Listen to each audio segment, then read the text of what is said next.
It's been a while, man. I believe it's been since July, if I'm not mistaken. God. Since we did a full podcast. I mean, That's right. We did the reboot of the ill-fated Howard Jones song from the first go-around, at least. I'm so glad that will never see the light of day. The first version. Oh my! Not that goodness. you know of, it won't. Oh dear. Oh dear. Yeah. Well, then a lot's happened since then. A lot's happened. So, where do you want to start? Well, what's been happening with us? I mean, we've been playing a lot, or coaching a lot of baseball and watching a lot of baseball. Both of our kitchens are in various states of disarray. Yeah, so we're going to keep you posted on whose kitchen finishes first, and my money is on Mike's. Although mine will more than likely take longer. Mine is 5 months and counting. Yeah, mine started in September, so that is true. I'm not going to be able to catch up in that regard. No. But it's not where you start, it's where you finish. And I think you will finish first. I think that island will be in sooner. It may not. So that's what else have you been doing in the COVID world besides drinking a lot of beer? Coaching baseball, listening to good music. Yeah, been doing that. I haven't been playing much. I wish I was doing more of that. So that's going to change though. Yeah. Yeah, here. as we hear the English beat coming on. How about that, huh? Yeah, go figure. What are the odds of that in this when you're here? Yeah, we'll touch base on that. But yeah, we've had an election. We don't have a result yet for the presidency. No. We're recording this on November 5th. November 5th. It's so a Thursday. 2 days after the election, we're still waiting. So that'll I believe it will be resolved, and we will transfer power peacefully as we've done for years and years. So unless something weird happens, yeah. Yeah, let's we'll cross our fingers and toes and we'll cross that bridge if we need to. Right. In the meantime, Mike, let's talk about what's going on musically. I mean, look, it's been kind of sad recently in the music space. A lot of sadness. Like our sort of guys that we looked up to growing up as musicians and or just fans of music. You got to kind of start, I think, with Eddie Van Halen. I think you do, and Eddie was one of my idols. I mean, if you read the story how he got started and stuff, he was a drummer. He was a drummer, and he learned how to play piano, and then him and Alex switched, and the rest is history. I mean, the guy, he might not be the fastest guitar player ever to live, but I'll tell you, he probably was the most innovative. With maybe all due respect to Jimi Hendrix and Prince and Prince and maybe Les Paul, but he did stuff with the guitar that was amazing. And I had the chance to see them live in their heyday, Van Halen live, and the last concert with Dave, first concert with Sammy, and then like maybe 15 years ago when Dave came back, and he was just amazing every time. But he was a good keyboard player too. I mean, he did some hard stuff. I mean, right now, I've been trying to learn for a few months, and it's tough. Which song is that? Right now, it's the one that starts out. Oh, right, yes, piano. of course, yes. Mm-hmm. It's very, very difficult for me. Huh. Really, because it starts on it doesn't start on the beginning of the measure. It starts and ends on the whole. So the time signature the time signature is fine. It's the progression of the song, the progression of that little lick in the beginning. Yep, I know what you mean. Doesn't begin at the beginning of a measure, and I have a hard time with that. I don't know why, but isn't it funny? Like I can't sing and play the bass at the same time. I just can't put the two together. I'm in awe of people that can do that, and so something like that, it would be, we all have our foibles, I suppose. So and then the other one, which is more in our space that we talk about, would be Tony Lewis from the Outfield, which was a big shocker. I mean, everyone knew that Eddie time was limited because of the cancer, but Tony Lewis was a huge shock to me. I was looking forward to seeing him, this past summer if they had come around, assuming that one of the '80s tours was going to come around, and I know he had started to get involved in that last year. Mm-hmm. And he didn't come this far east, but I was hoping that he was going to be able to do that. And and now that's not going to happen. No. I think the Outfield was one of those bands where you got in your car, you cranked it up as loud as you could, and you drove around by yourself and thought about things that you probably shouldn't think about as a teenager. But I love their sound. His voice his voice just was great. I had the Play Deep album out. Yeah. That's not listening to it at the moment, but maybe later. No. Right now it's the Lightning Seeds. Yes. The Life of Riley. Great song. The Outfield was a band that, again, not reinventing the wheel, but boy, whatever they did so well. I didn't know they were British. You didn't know that? I mean, I found out, but like when I first, I didn't read. It was you had the tape, but you didn't really know. You couldn't. I don't know how you would have found that out, because you certainly couldn't tell by how he sang. He didn't sound, overly. No, he didn't have like the. A lot of singers when they sing don't. Well, that's right. The accent kind of goes away. Oh, sure. I guess I'll put my hand up in that I didn't know that Def Leppard was also British. Wow. So guilty as charged, not maybe paying attention as I should. Whereas, some of these new wave bands, besides the fact that all their album covers had British flags on them. Yeah, I just thought that was a shtick. Union Jack. Yeah. Yeah, that was a shtick, all right. So, all right, sorry. So, we're saddened by the passing of these artists. And I will say, Mark, and I feel bad for not bringing this up when it comes to this particular topic, is we really, and maybe this is what we should do next time, is maybe we should do an Outfield show. Oh, sign me up for that. Yeah, we should have done that this time. Maybe the next podcast should be the Outfield. Yeah, well, I have my own Outfield playlist that I listen to all the time, so I'm happy to take a deep dive into their tunes. I know I've had at least one Outfield song on my deserted island. I think you have too. I'm not sure. I'd have to go back and look at it. Like I said, I have a playlist that I listen to all the time, so I don't know that I could pick just one. Very inspirational for me. Yeah. Same. Well, maybe we'll get a chance then to dive into that at a later date. So what do you got for this week in music? Or I got nothing for this week in music, but I got some birthdays that are worth talking about. So I'll start with something off the beaten path. So because we haven't done this in a while, I went back into October to see if there were some birthdays that we should have mentioned, and there are. So the first one is Flea from the Red Hot Chili Peppers, October 16th. Speaking of bassists, we were talking 1962. Do you know he's Australian? I did not know that. No. Yeah, I was born in Melbourne. So there you go. Another interesting birthday, not in the genre, but certainly in the quirky category, Weird Al Yankovic, October 23rd, 1959. Wow. Do you have any favorite Weird Al songs? I have a lot of favorite Weird Al songs. I knew you did. I'm like, I was Mr. Dr. Demento. So I one of my favorites is Another One Rides the Bus. I love that song. Now I also enjoy Tacky, which was the I can't remember what song that parody, but the video had like Jack Black in it and Lucy Liu, I think, or no, not Lucy Liu. Who's the Asian comedian? Yeah, that's Margaret Cho. Margaret Cho. Yeah. And that's a great song. And there's a lot of I could go on with Weird Al. I have a couple of his I knew LPs you and I've seen him in concert. He puts on a great show. Just teed him up for this one, boys very and girls. family friendly, which I never would have thought. I don't know why I didn't think that, but Carrie and I went to see him and we're like, oh, because the kids like them too. And this was like 5 years ago. Do we take the kids? Nah, I think we better. I don't know, man. It might be. You never know where that goes. He might work blue. Yes, and he was great. Very interesting. Had interviews, like fake interviews with all these celebrities in between songs while he was doing costume changes.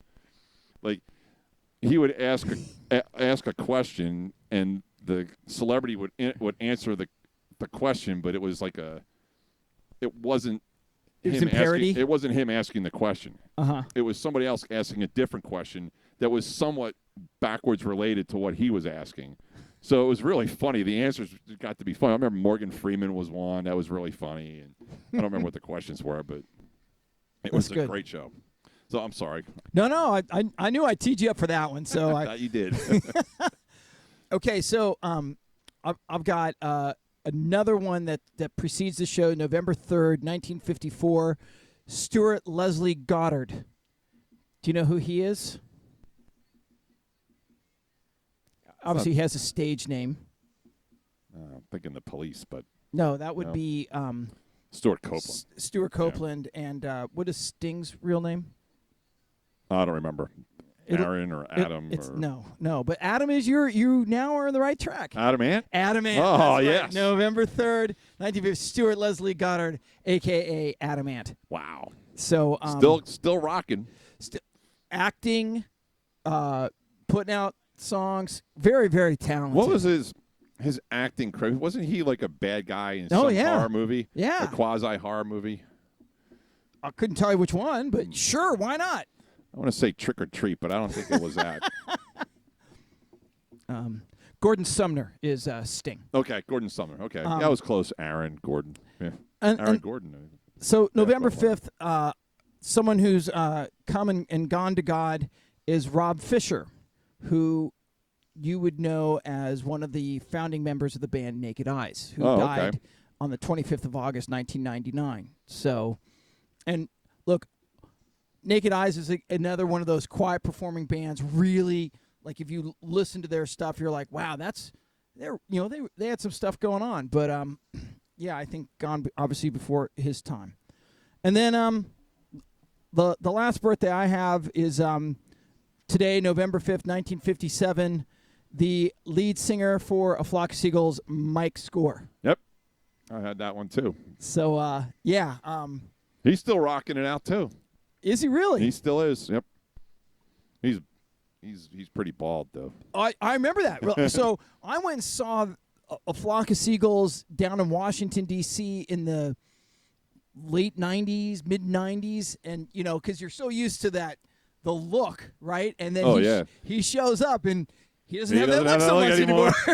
I'm like, wait a second, and then he starts to sing, and it's definitely him. So, what do you got? I have a couple other birthdays for today, totally unrelated to the genre, but Bryan Adams would be 61 today. It's 1959, so that would be 61, right? Cuts seems like he's a lot. Seems like he's a lot older, doesn't it? Well, you would think so because I remember like the very early days of MTV. Cuts Like a Knife. Cuts Like a Knife. That was a great video. Very that nice bathing video. suit. But yeah, so I would have thought he'd be in his mid-20s then, but clearly not. He was a young kid. And then I have, and this is a homage to my niece, Kevin Jonas from the Jonas Brothers. He's 33. Totally not in the genre. They're very handsome young men. I will grant you that. I won't attest to that, but very well. I do have some music related info though. All today. So, 1984 today, Chicago released "You're the Inspiration," which was one of their hits. Peter Cetera on lead vocals. Cetera, yep, probably one of the last Peter Cetera songs, I would think. Yeah, because I think he left after that was Chicago 17, I think. Kind of weird to just named them after numbers, but whatever. Do you have a favorite Chicago song? Wow, that's a tough one. There's so many good ones. I mean, I like Beginnings, Saturday in the Park, Stay the Night's one of my favorite. That was another great video. Yeah. Does anyone really know what time it is? That's a great song, too, yeah. Such a great song. Interesting drum beat there. If you listen to that, it's got a jazz swing beat to it, which if you know anything about music, you're playing off tempo, right? It's you're playing on the off notes as opposed to the down beats. So if you listen to that from a musician standpoint, it's a really interesting. Clearly, these people are well-trained musicians to write a song like that is so singable, and yet from a musicality point of view is really kind of complex. So. Mm-hmm. So I have two other things. So in 1983, Synchronicity number 1 was number 1 for the 15th week in a row. Okay. Just something to throw out there. So, great song. So I think just the song or the album? I think it was just the song. Oh no, it had to be the album. No, It the had album. to be the album. It had to be the album. Yeah. I don't think a song ever got to number 1. So it's an interesting album, right? So there are, I think, they're all the hits off that album. Walking in Your Footsteps, which really isn't a hit, but I like that song. That's a lot. good song. Yeah, I like that song. I think Miss Gradenko is the best song on the album, though. I don't recall that song, but it's I'm not a big Police guy, although I do like that. Most of the cuts on that album. Yeah, and then the Synchronicity song. Oh yeah. Many miles away. I love that. That's my favorite song. That's a good song too. Tea in the Sahara, beautiful song. That song should have been on our ballads list. Oh yeah, we can always do another one. That's right. So the only other one I have, 1988, although this is not necessarily the genre. I believe Australia's own Kylie Minogue. Oh, yes. The cover that she did of Locomotion made it to number 3 on the Hot 100. Now, does that mean anything? On the surface, it does not. However, it's the only song to have 3 versions of it appear in the top 5 of the billboards. So you have her. Yep. Grand Funk Railroad in 1974. Right. And the original, which was Little Eva in 1962, all made it into the top 5. It's the only song at the time. I don't know if anyone has done it since, but at the time, it was the only song that ever happened. Do you know that Kylie Minogue is releasing an album almost like in the next few weeks called Disco? That's a shocker. You she was cute. I don't know if she still is, but she got her start in a Australian soap opera. I did know that. Wow. So that's your Kylie Minogue fact for the There you go. But that's all I got for events. Well, I was a little laxed in my research, at least for this. Well, you busy? Yeah, for another 3 weeks at work, be really busy. Not that I do. I'm sorry, I don't do that at work. I don't do any of this research at work. So, well, why don't we take a break then, and we'll come back with our Beer of the Week. Okay. Beer of the Week. Time for our favorite segment. Beer of the Week. Beer of the Week. What do we got today? Man, so we got a Belgian IPA from from Flying Dog Brewery. And what's it called, Mike? Well, come on. This is a PG-13 show, right? Yeah, I know. So we can say it. You go ahead. It's called Raging Bitch. Yeah, it is. I'm not going to get myself in trouble. I'm just going to say that's a hell of a name. It is. It is. They have some interesting names, Flying Dog. Have you ever had a Flying Dog? Yeah. Okay, so let's talk about Flying Dog. So all their labels remind me of The Far Side, like Bill the Cat, right? Yes. So it has that sort of edgy, sort of, with the one eye open, the one eye like. That was what originally drew me to Flying Dog. Yeah. A few years ago when I started drinking it. Yeah, The Far Side. Who's that guy? Bill. So was it Bill Nye on this? Yeah, Bill Withers. I was going with Bill Withers. Oh, yeah. Definitely neither one of those. Not the science guy. No. Mike, it's gotten to this point. I'm now 51. I have to bring my glasses. So last weekend we went up to Lancaster. We passed by no less than 4 horse and buggies. It was cool as, right? Went to the Rawlings outlet. We went to this. Went and had lunch. I could not read the menu, I couldn't read either. Mike hands me his glasses because I, of course, forgot mine. And I shook my head, and he just like, I know, man. This getting old thing stinks, man. God. So here we are. The glasses, they do not leave my side anymore. It's pathetic. All right, so Belgian IPA. Nectar imprisoned in a bottle. You like that? Yep. An anything but delicate blend of sharp hoppiness and fruity aroma. So I'm going to stop there. What's going on, man? I thought you didn't like IPAs. I don't. Well, I like this one, though. You can't say that anymore. You can't live in the world of absolutes anymore. You can't. I don't like IPAs. Hold on a second. Now, let me clarify. I have always said that I will drink an IPA, but I will only drink one IPA. And I drink one IPA, and then I switch to something different. And there are exceptions to that rule. Cigar City Highlight is an IPA that I'll drink. But that's one of the most mild. That's an IPA in name only because they top ferment that thing for like a whisker of a minute and then move on. But I digress. But I'll drink it. Yeah, no, it's delightful. Okay.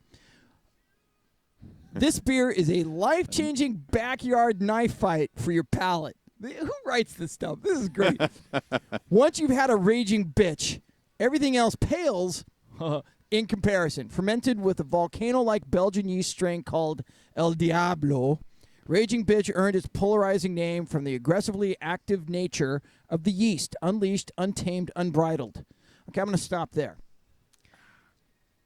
Do you ever bake bread? Me personally, no. Okay. Those are words you would never assign to yeast. Unleashed, untamed, or unbridled. Wow. Yeast is a very delicate thing. Apparently not in beer. But I digress. And in heat. Enjoy its golden glow and white foaming head. We obviously haven't drunken this fast enough because the head's gone.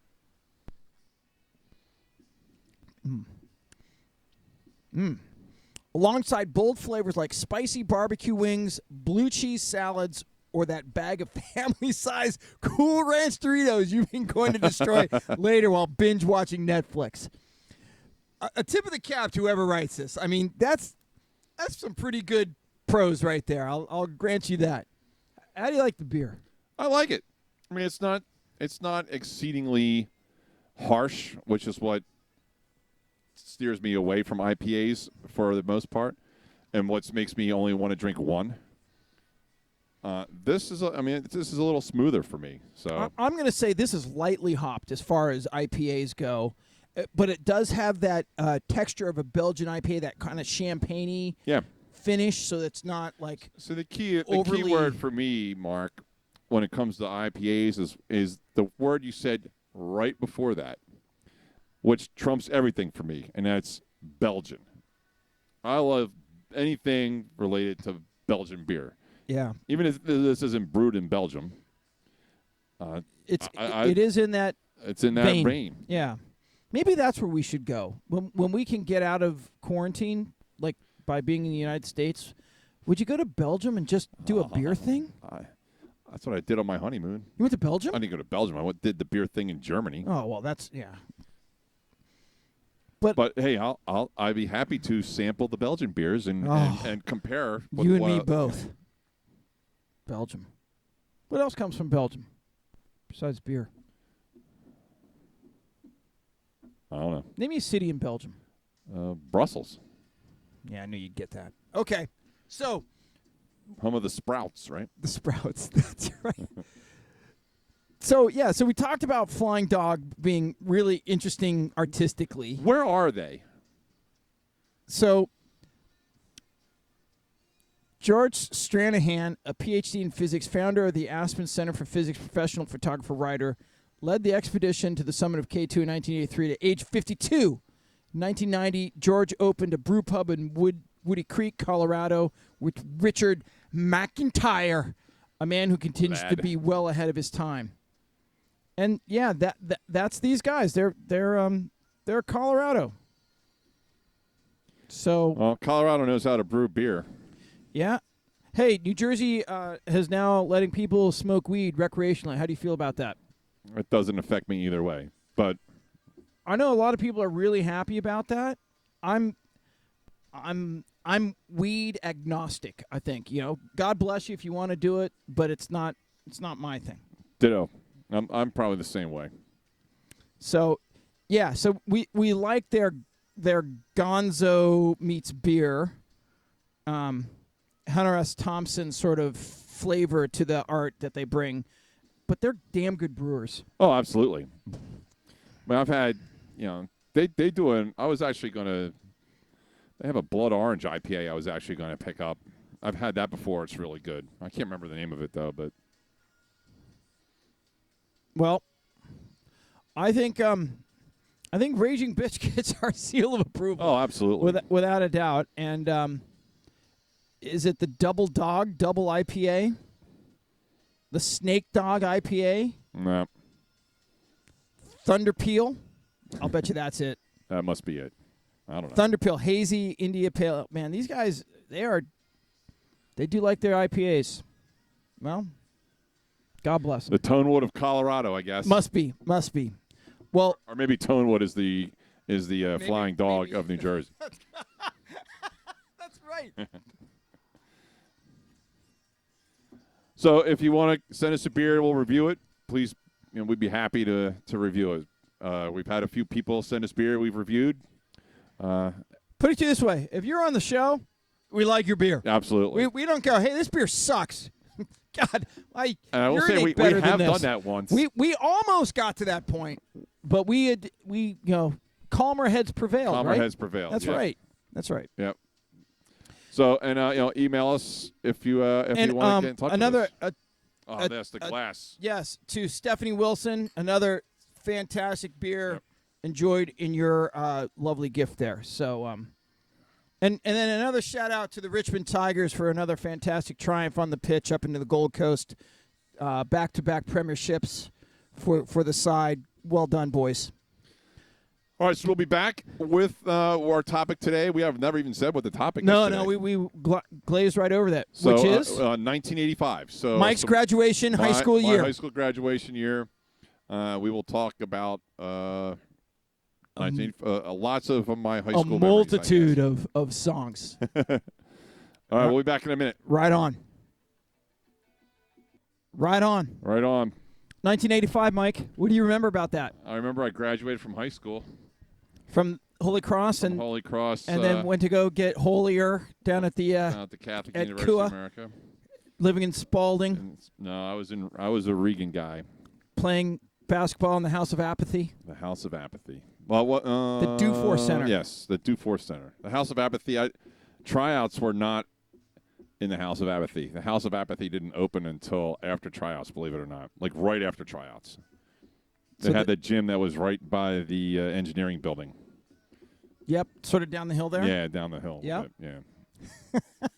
What was the bar right around the corner? It was. Well, there was Colonel Brooks. Colonel Brooks, that's what I mean. Yeah. There was Kitty O'Shea's. Kitty O'Shea's, which is still there.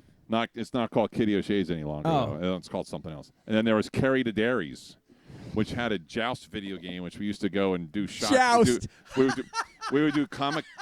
We would do kamikaze shots, and after every kamikaze shot, we'd play a game of joust to see if our reaction time got better. It didn't. Oh, dear. And then there was Pizza Oven Inn, which was over by the 7-Eleven up by the Heights, closer to where I lived. And that was they had like $5 pitchers on like Friday nights or something like that. We had all the special scoped out. Back then, 18 was the drinking age, wasn't it? Yep. I was grandfathered, and I made it by 3 days. Brilliant stuff. Yep. And then because they changed the drinking age to 21 right when I got there. And one of the guys that was in our class, his birthday was October 1st. So he didn't get the brutal. He was screwed. It was kind of funny. So in 1985, I was a sophomore in high school. And just some of these songs that we're going to talk about were just some of them I didn't know until I went to college, because in Oregon, Portland, Oregon, not a lot of this stuff was on the radio, right? So we listened to, some of it was, or you not on the radio, but you got it through going to a record store and hanging out, and someone said, "Hey, if you like this, you should check this out," or whatever. And what about MTV? I mean, did you have MTV? And that too, sure, of course. But even then, it was the where I was, it was more top 40, and then sort of jazz. I know, which that's just my house growing up, maybe. But yeah, some of these bands that we're about to talk about are, in many ways, just, not going to say Mount Rushmore of new wave, but they certainly. You're not going to have a conversation with not a lot of these people in it. Well, we're in. We started out with the first year we did was 1978, I think. I think we did 79 first because I screwed that up, and then we went back to 78. Okay, well, the first chronologically. Yep. The first year that we did was 1978, and I think we did the last one we've done, in chronological order, it was 1986. Yep. So we're 85, 86. We're right in the heart of the new wave movement, in my opinion. On. So I mean, so it makes sense that a lot of these bands that we're talking about are what we're these are the Mount Rushmore of new wave bands, because they are, and this is at the for a lot of these bands, we're at the height of their popularity. Yeah. And that's right. You look at some of these names and you're like, and you hear, this is their third album or their fifth album. When you really come into your own as a songwriter and a musician, right? You're not just kicking the tires and see if you can get in. It's like you know what you're doing and what you want to accomplish. Oh, on the other hand, some of these, they did one album and that was it. Right. So, all right, man. Before we go into the so you pulled an album out that we were talking to before we got Brothers in Arms by the CD by Dire Straits. I think that that's kind of a borderline for our genre, but I think it's probably it's one of the best engineered and produced albums of that era. I think that and Thriller kind of go hand in hand as far as the best, production of the album. Mm-hmm. And the songs, I think every song on that album, you were talking about Why Worry. Why Worry, for a lot of people, was an afterthought. I mean, it's a great song. But, I mean, it's, I really like the song Brothers in Arms. Beautiful song. I love that song. I listen to that quite a bit. It's on my, was on my playlist quite a bit. I mean, and I don't listen to the CD very much anymore because I have my phone and MP3s on my computer, but I have that as an MP3 on my phone somewhere or on this computer. So I mean the whole album, start to finish, is just phenomenal in my opinion. It was released in May. Here's some dumb trivia that I always come up with. It's the 8th best-selling album in UK history. So, for stupid stuff. That's a pretty good for a Geordie boy. Mark Knopfler, and where you could argue Sultans of Swing was their defining song. This album, to me, is significantly better. Oh, no doubt. No, not even a question. And that, like, Sultans of Swing is an awesome album. It's really good. I really like Twistin' by the Pool. Switchblade Knife. Oh, it's such a good song. Twistin' by the Pool has always been one of my favorite songs, and I love to play it. I played it in a band years ago, and we actually did it at a pool party one time, which was so cool. I was like, I'm playing Twistin' by the Pool at a pool party. This is perfect. How sore were your forearms after hammering that out? It was so great to play. It was great. I didn't have my piano at that point. I was just playing on the D50, so it really didn't hurt that much. But anyway, so I mean, that song's great. Brothers in Arms, Your Latest Trick, So Far Away, Walk of Life, trick. Money for Nothing. Yep. Money for Nothing, probably one of the, certainly a landmark video on MTV, and we're going to talk about this guy a lot in this one. Is Sting did background vocals in that. We're going to talk a decent amount about Sting, I think, in this segment. Yeah, no doubt. If we're going to segue into that. Well, why not? Get going. Give me a couple of years. Well, what's of Sting stuff? No. There's songs or albums or artists that, where are you thinking 1985? So, we had talked briefly about No Jacket Required before we came on, and Sting, which I didn't know, did background vocals along with Peter Gabriel on Take Me Home, a great song, probably one of my favorite songs on that album. And that was, that was a very poppy album for Phil Collins. So I mean, I'll stay away from that for the most part. But I thought it deserved a mention. The other one, "Take Me Home" is a wonderful song. It's right. It's it has very much a Gaelic Irish sort of approach to its call and response sort of thing. You could see yourself.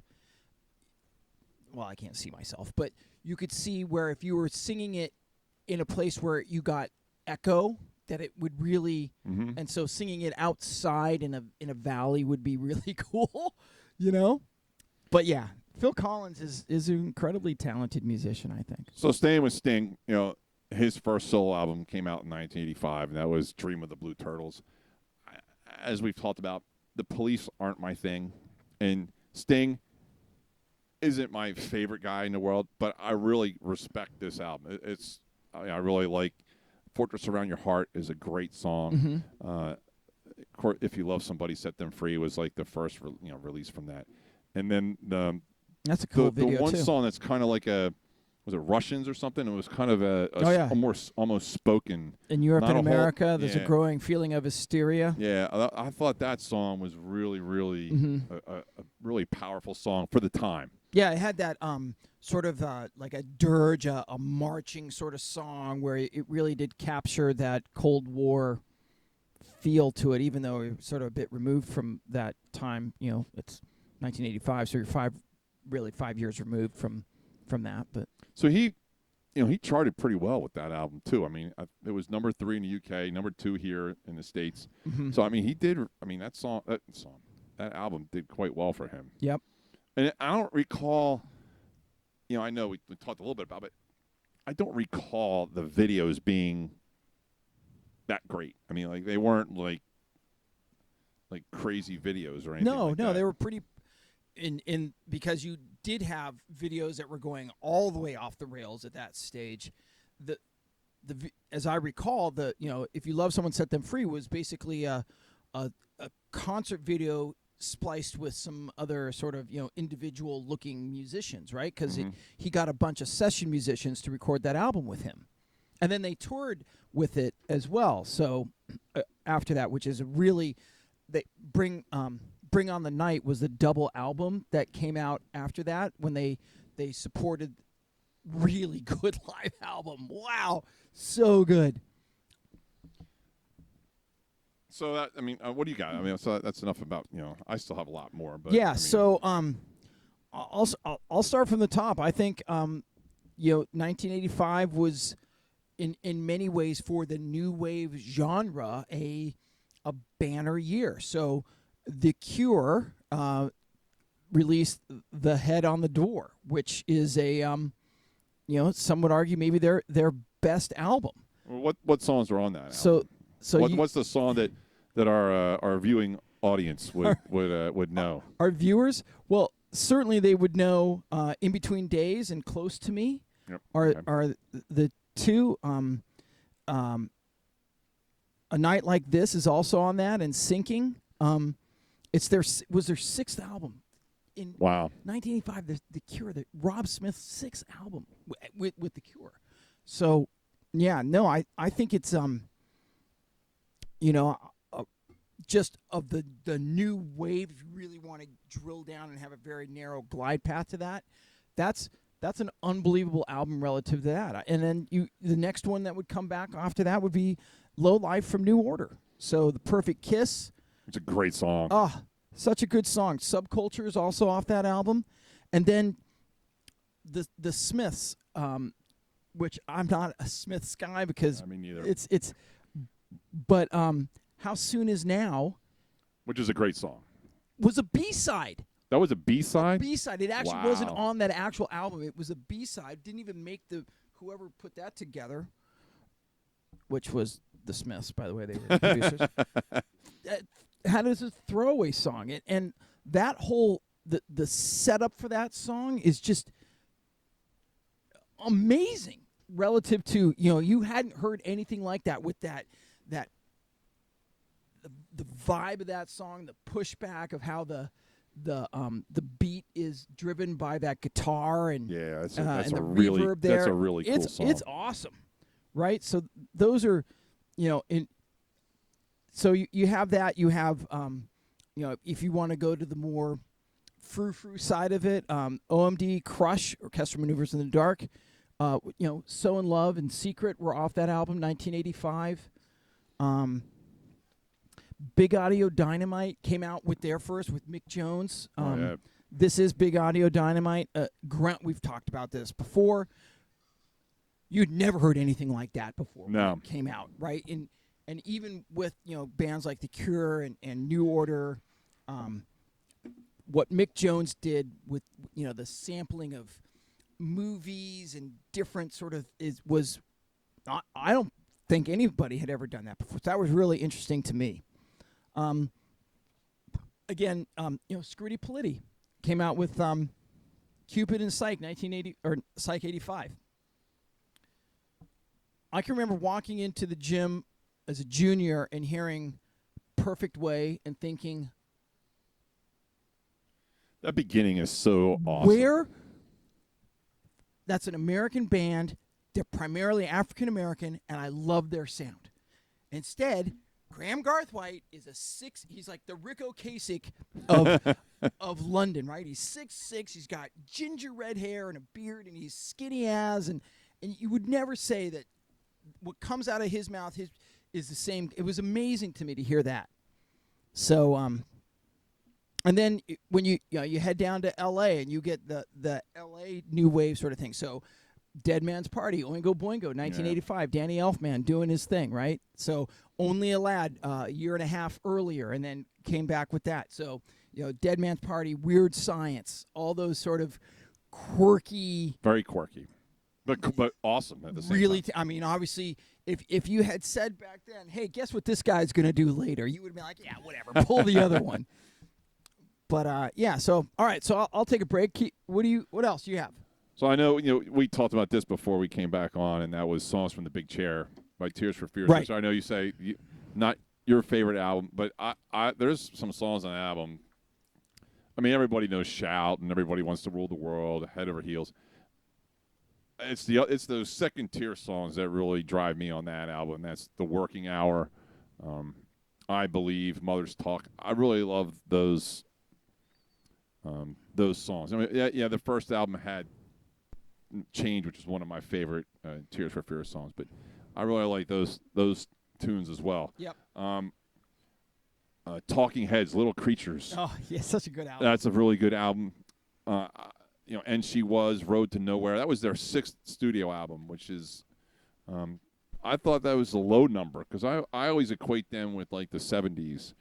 And then I thought like by 85, I thought that was like a comeback album almost for them, at least in my opinion. You got to put this song on there. I couldn't help myself. So this is the demo version of Steppin' Out by Joe Jackson. So was this 1985 also? No, it's a little earlier. Oh, okay. I didn't think so. Mr. Welcome to the Real World. That was their first album. Kyrie, Broken Wings. I'm going to save the third song for my Deserted Island. Right on.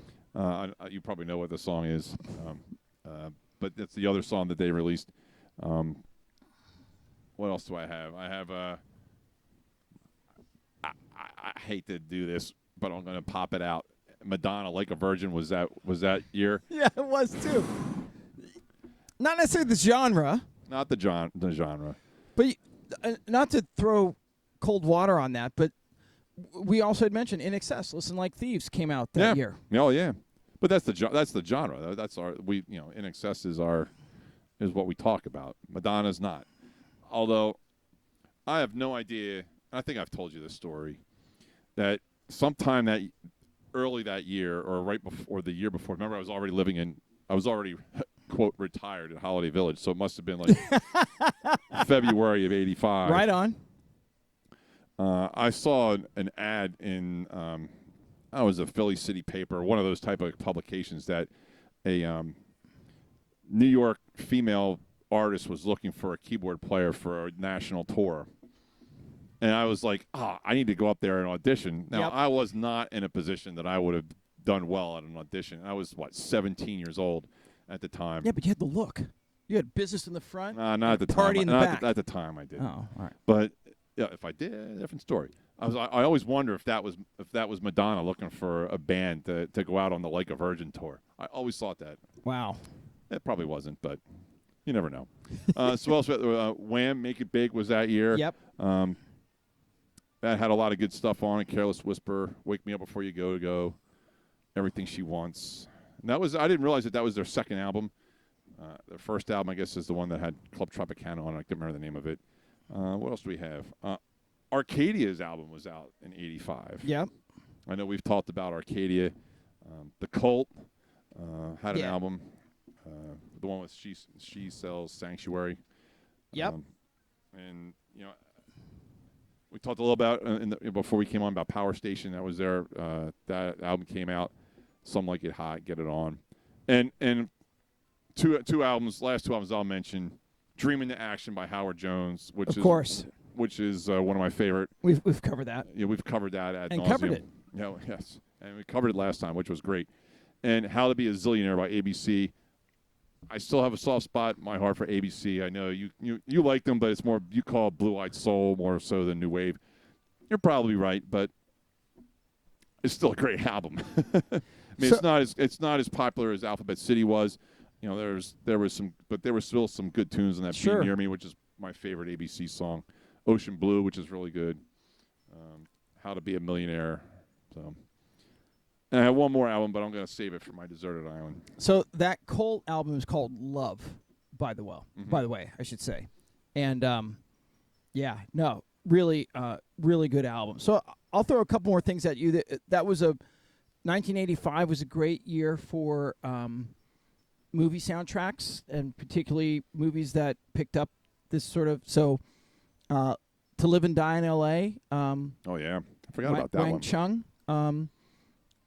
And if you remember that, the flip side of that album was all instrumental. No words. I found that to be interesting. And then one of the best movies of our generation is Ferris Bueller's Day Off. Oh, yeah. And what song do you remember the most from that? I can't remember the name of it. It's the Oh, yeah. Yeah. And you know the name of that band? I can't remember. Yellow. Yellow, that's right. And the name of the album is Stella. So, yeah, Yellow. Oh, yeah. I knew you could do that. Heading down, we had mentioned Kylie Minogue in the early part of this. The Hoodoo Gurus released Mars Needs Guitars. Now, way more of a straight-ahead rock and roll band, right? It's a trio. No, sorry, there's four dudes. I saw them in Melbourne down in St. Kilda in 1993. God, they were good. It's just so good. Just awesome show. The Thompson Twins, Here's to Future Days, was released in 1985. King for a Day. Yep. Were there any other notable songs on that album besides King for a Day? Not really. No. Not really. Going back to the movies, Simple Minds. Yeah. From Breakfast Club. From the Breakfast Club. Yeah, right? that was really the only. Was that the only one of the new wave songs were on that? Yeah. So give me a minute. There are a couple of other ones that I think you would find interesting. So Once Upon a Time is the name of the album, and then but yeah, they had a couple of other hits off of that album. I'll think of it. They're Scottish. Did you know that? I knew they were on the other side of the pond, but yeah, I didn't know where. Alive and Kicking, I think, was off that album. Yes. And there's one more. I'll think of it in a minute.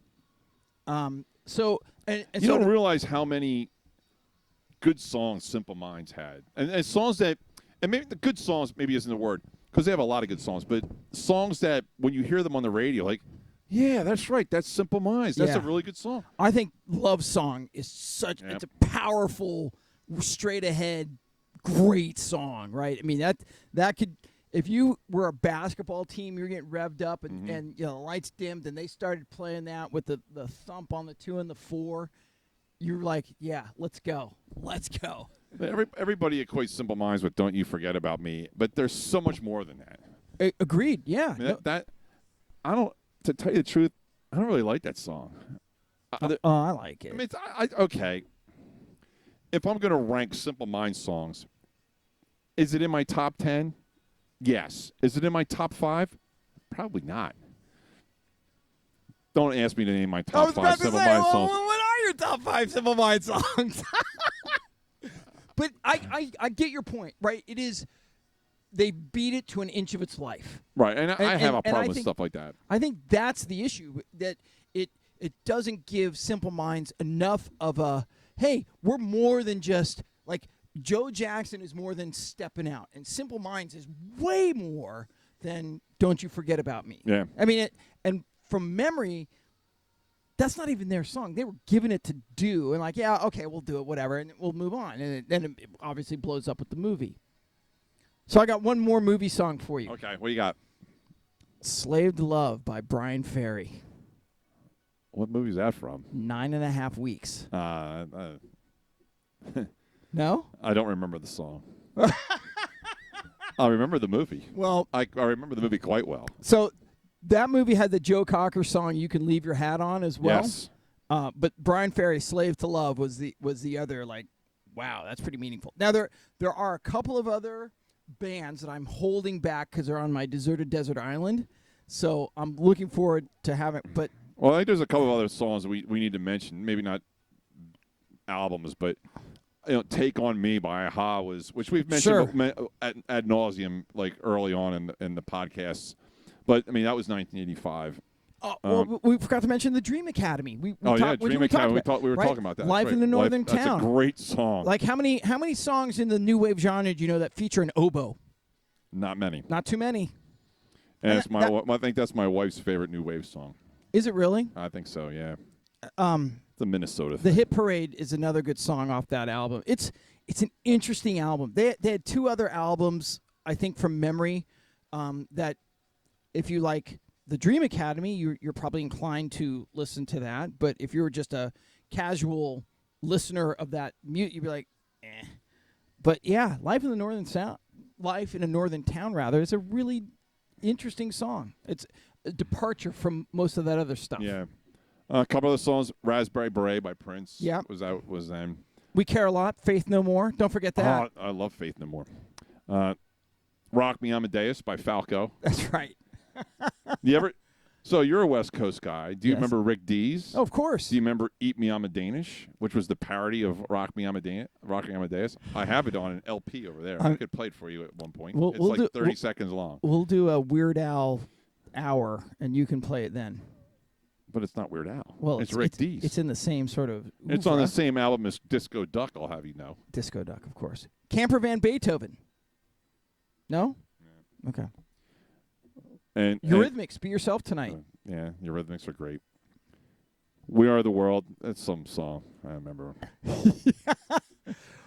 So where were you? Where did you watch Live Aid? I can't remember the date, but it was in the summer of '85. Probably not. I'll be honest. Really? Probably did not. Because there was like a plethora of new wave acts. Yeah. I mean, Duran Duran. No, I was probably playing baseball or swimming or running around, not paying attention to things I should have. I remember that was the one day that I don't think I did anything but watch TV when I was a kid. Because I was obviously a big musician. I mean, I was amazed at the whole Phil Collins going to both shows Oh, thing. I remember that. Yeah. Apparently, and I don't remember who it was. I was reading about it yesterday, that Phil was not the only one who was going to go to both shows. There was somebody else. I can't remember. There's 2 other bands that were going to come with him on the Concorde to get over to New York, and they chickened out at the last minute, and it ended up just being him. But it was supposed to be him, and I can't remember who the other 2 bands were. It wasn't like the big ones were U2 and Queen. It wasn't either one of them. But it was, and I don't think it was Duran Duran either.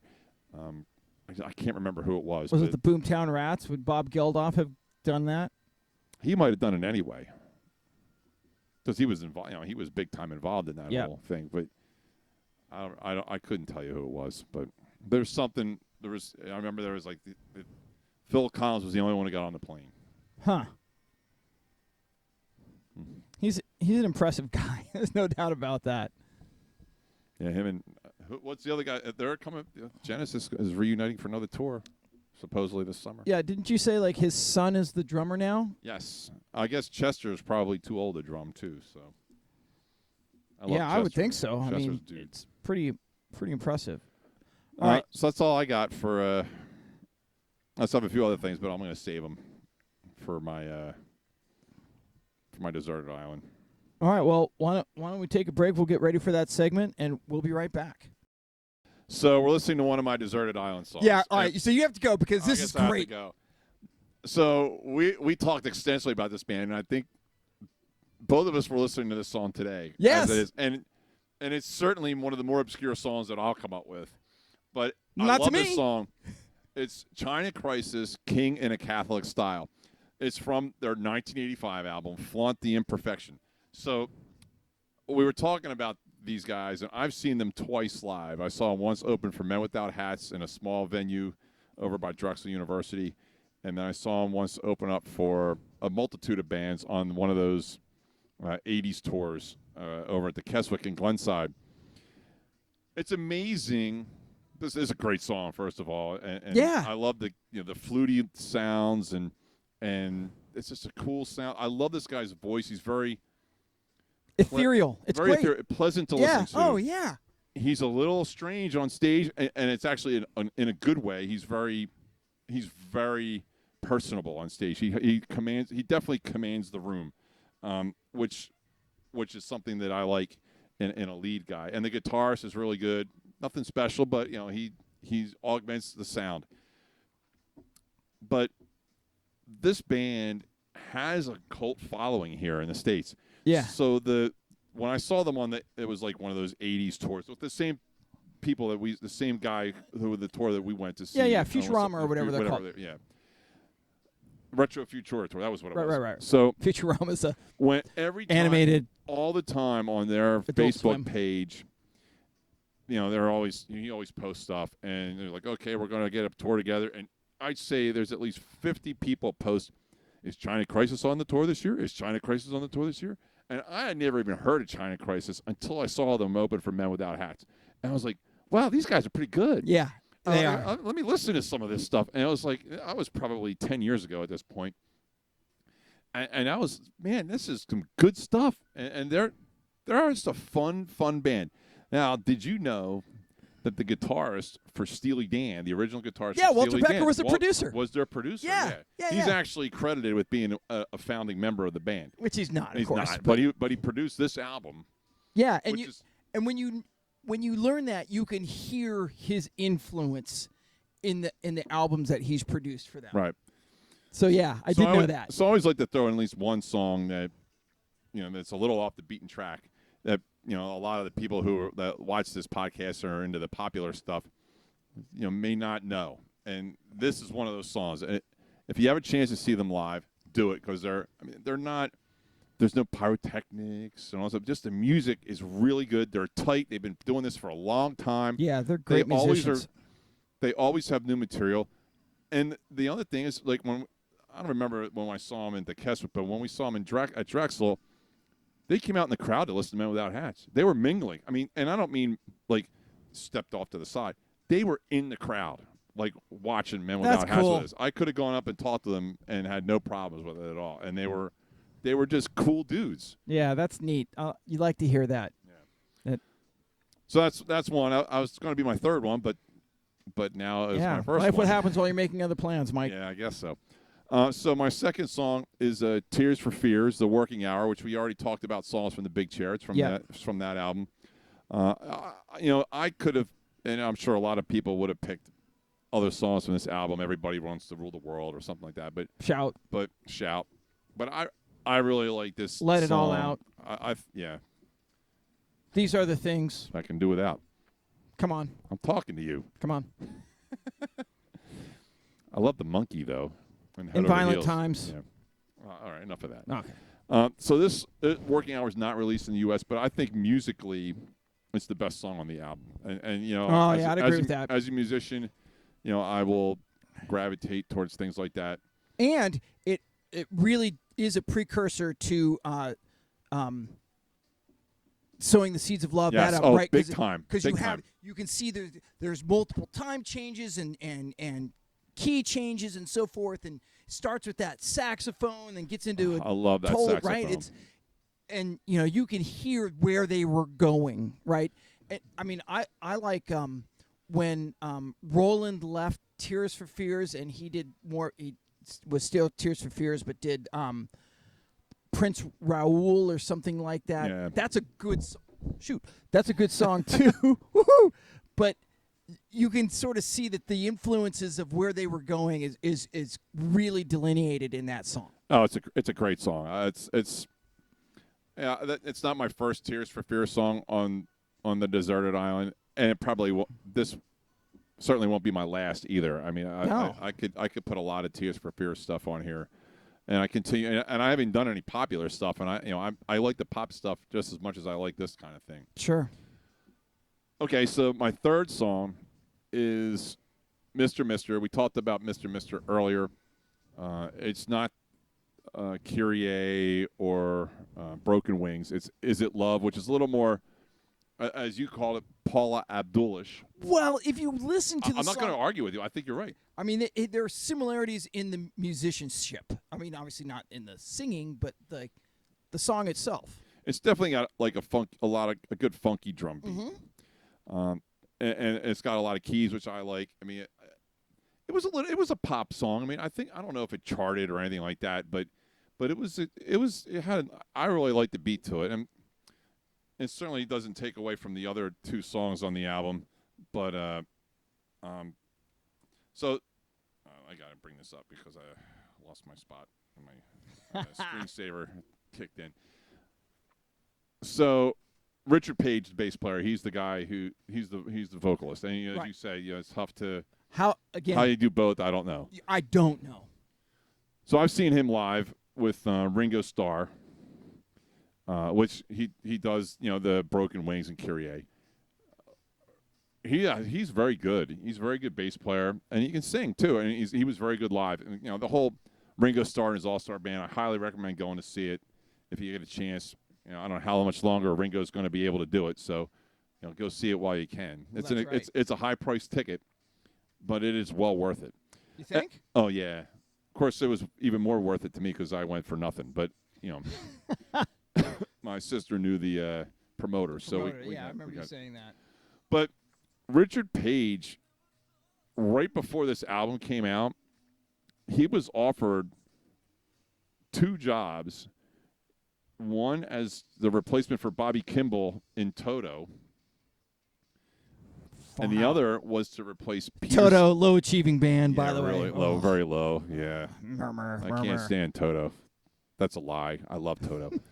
And the other one would be, is that a Bible? It is. So the bishop's ready to give us a blessing ready here. to give us a blessing.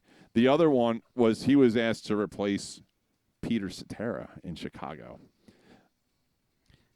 Big shoes to fill in both senses, and I don't think vocally. I love Richard Page. He's a great singer. He's a great bass player. Vocally, he's not on par with either one of those two guys. Bass playing wise, better, but vocally his range. He doesn't have the range of either Bobby Kimball or Peter Cetera. But not to sell him short because I not too many people do. In fairness, exactly. I mean, in fairness to him, I can't. I'm not being critical of him. It's just a fact. So, but just a little known fact about that's a Mr. Trivia. To be considered for either of those roles is a testament to your musicianship and turning them both down, even says more a lot so. About how you feel about your bandmates. Yeah, I guess he started that band with his best friend. The keyboard player was like his best friend in school. Wow. I don't know his name, but that guy. So those are my 3. What do you got? Okay, so I'm going to work backwards to forwards. So that sounds familiar. So it's my island. So I'm going to put a Madness song on there, White Heat by Madness, which was Mad Not Mad is the 6th studio album by Madness, released in September of 1985. They released it on their own label, which is kind of a big deal. If you have your, so it's a sub-label of Virgin, but even still, they weren't necessarily thrilled with it. It got pretty decent critical acclaim. There were some, look, in America, Madness has 2 songs, and everywhere else they are an award-winning artist, like single after single after single, making meaningful inroads into charts, right? So, but what's interesting to me about this album is that they released it without their principal keyboard player, Mike Barson, who is the really, in many ways, the driving impetus of their signature sound, that real driving keyboard sound. He had left the group to spend more time with his wife. So they filled it with keyboard, synthesizers and some fill-in players and so forth. But it's still a really good album, and White Heat has that signature jaunty Madness sound that we all love if you like Madness. So Mike's not saying anything, so we'll move on. No, you're the Madness guy. I am. I'm hopeless. I'm not. I don't hate Madness. I don't love them. I mean, I like them. I mean, their songs are cool. I mean, you can speak to Madness much more than I can. So as well as the English beat and all that other stuff. I mean, right on. So my next song is by the Fine Young Cannibals. Time Isn't Kind, off the album Fine Young Cannibals, formed in the 1984 after the dissolution of the Beat. A bunch of guys went over and did General Public, and a bunch of guys stayed together and started Fine Young Cannibals. Now, what's interesting about this is that the 2 primary founders of the band spent 8 months listening to over 500 cassettes of potential singers before. How many? 500? 500 cassettes. Holy moly. Before picking Gift. And if you so know, he was not involved in the beat at all. No, okay. No, was completely on a different path, and sent them his cassette, and they're like, "You have a unique sound." Oh, you're not kidding. And man, does he have a unique sound! And I love the sound. I mean, once again, another guy who's never going to be confused with some of the other people that we talk about vocally, but definitely a unique, is a Fine Young Cannibal song when you hear him sing. Oh yeah, and and also has a really unique look about him too, just visually. So the Raw and the Uncooked did so well in the United States, right? Mm-hmm. But Johnny Come Home, which was the original the first single released from that album, got to number 4 in the charts. But the song I like the best on that album is Time Isn't Kind, because it has that upbeat sort of tempo to it, to me. So yeah, you put Johnny Come Home in the deserted island. Why? Because sometimes you got to go with the lesser known but equally as good song, I think. Suspicious Minds was on that album too. Yes, it was. That's exactly right. What we talked about in the cover. So how many times has that been remade? I mean, that's a good question. More than once. More than once for sure. Now I had a couple other choices for the third. I was really tempted to go with the Style Council. Because Shout to the Top was released in 1985, and When the Walls Come Down, which is another great style. If you like the Peter Weller thing, which I am a big fan of, again, Blue-Eyed Soul, but I really like. But I'm gonna leave that one up for the side and go with Close to Me by The Cure. Great released song. September 1985. The Head on the Door. And what's interesting to me about that song is that there's 3 versions that have been released. The album version, and then 2 others that have a horn section. Oh, really? And so the album version doesn't have the horns in it, which I think the horns make the song, really, that sort of, as they play through the bridge, if you will, of the song. I'm going to go off topic just a little bit. Okay, go. But it relates to what you just said. A lot of these in the genre of new wave, if you look up the songs that we're talking about, and this, especially ones that are released as singles, there are multiple versions of these songs that come out on remember the old 12-inch discs? Oh, sure. Mm-hmm. Those, they usually had like more than one version of the song on the disc. It would be like the single version, and then there'd be like the 7-minute dance remix, and then the 12-inch, the 5.5-minute, Robert Smith version, Right? There was always like the producer mix. Or yes, whatever. the producer, something along those lines. They did that incessantly. That was my sidetrack. That was it. Well, there's a reason for that. I mean, obviously because the radio wanted 3 minutes and 30 seconds. Right. But then when you got to the clubs and you have people that were mixing, and you needed a longer version of the song so that it could be played in dance clubs. Right. So that there was absolutely a process to that, from the record producing, what would sell and so forth. So yeah, absolutely. There's and that's true of, if you, as you rightly highlight, a lot of these songs that the radio edits are the most compact. Right. Because they're hey, look, we got to get to commercial, man. We got to pay the bills. So we want to stick 5 songs before we got to get a commercial break. This isn't going to work, which is why Bohemian Rhapsody is such an amazing thing, right? How do they pull that out of their wazoo when they're being told in 1978, no, absolutely not. And they're like, actually, get stuffed. This is how it's going to roll. Yeah. Nice segue, huh? That was a nice segue. We kind of got off track. But Derek, do you have anything to add? Yes. What chapter and verse are you going with? It's Corinthians. Corinthians. What chapter? Which one? Chapter 1 verses. Which Corinthians? 1 or 2? 1 Corinthians. Corinthians 1 chapters, verses 10 to 17. So for those of you playing at home, you can look that up. We're not going to read it to you out loud. No, we're not. But is it meaningful? We'll take this. Does it have anything to do with baseball or music? Okay. Does it anything to do with eating? No. Does it have to do with working out? What about Mona? Baptism. Oh. Yes. A good bath never goes astray.